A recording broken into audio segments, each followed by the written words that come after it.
Ang kontrobersyal na pagpasok ni Bobby TV sa live ni Erica at ang panganib sa tambalang ay naging mainit na usapin sa loob ng komunidad ng Kalingap ang biglaang pagpasok ni sa live stream ni Erica, isang dating miyembro ng Kalingap Angels na matagal nang umalis sa grupo.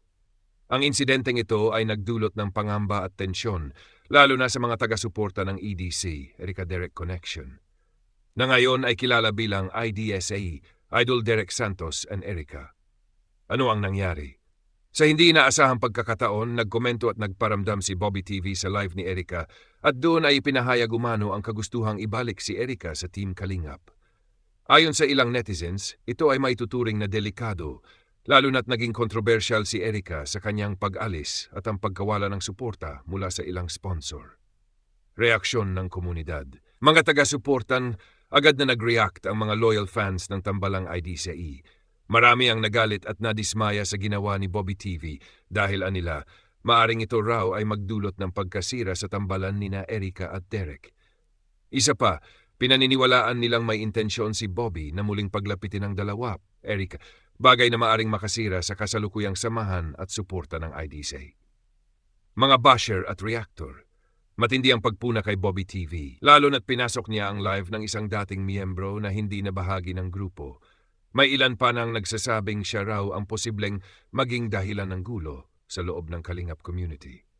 Opinyon ng reactor. Ayon sa nagbigay ng pahayag, hindi na dapat ibalik si Erica sa Team Kalingap. May sarili na raw itong bahay, motorsiklo at sponsor, kaya hindi na raw ito karapat-dapat tulungan muli. Ang pagbabalik daw ni Erica ay maaring maging pampagulo lang at sisira sa harmonyang nabuo ng grupo. Ang posisyon ni Kuya Val at Kalingap Rafi.